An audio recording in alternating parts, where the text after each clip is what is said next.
আমার বড় ভাই আপনাদের জেলা পরিষদের প্রতিনিধি মান্না খান, আপনারা সবার ভাই, আর মুরব্বীগণ, আমার বন্ধুগণ, ছোট বড় সবাই আমার আবার সালাম।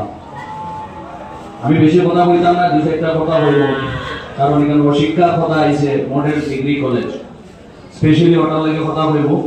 এটা লইয়া কোনো রাজনীতির কথা নাই, কারণ শিক্ষা হলো আমাদের জীবন আগুয়ে যাইবার সবচেয়ে বড় হাতিয়ার।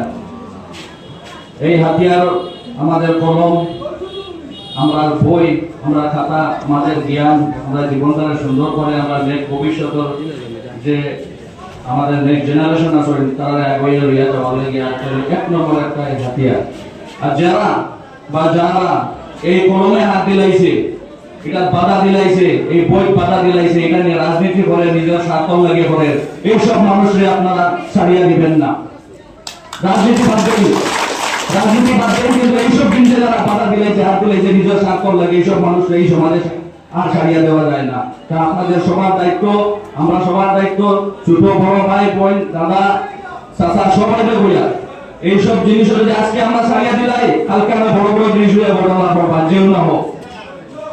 শিক্ষা বলে তারা খেলাধুলা করে কেন তারা ছাড়িয়ে দেওয়া যেত না। যে হোক না কেন আমরা সবাই মিলে একত্রিত ভাবে, আপনারা একজন পালা জেলা পরিষদ প্রতিনিধি পাইছেন মান্না খান ভাই, আমার বড় ভাই, আপনারা সকল সুপরিচিত, আপনারা জানেন।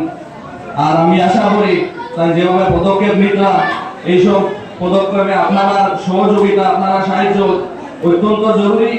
আর সাহায্য লাগবে, কারণ জনগণ তার লাগে সবকিছু। তাই নিজে কইছেন, জিতার পরেও কইছেন যে আমি জেলা পরিষদ হইছি না বা আমি চেয়ারম্যান হইছি না, আমার যারা জামিরা সাহাবাদ বাসী যারা ভোট দিয়ে বানাইছেন তারা হইলা কিং মেকার, এইসব কথা তাই সোশ্যাল মিডিয়া কইছেন, আপনারা পাইছেন, আপনারা সবকিছু জানেন তার বিষয়ে।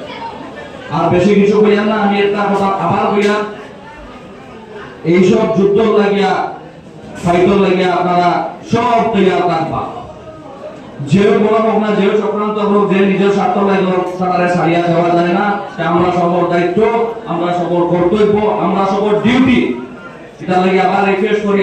আর বেশি কথা করি না, সময় কম। ধন্যবাদ, আসসালামু আলাইকুম।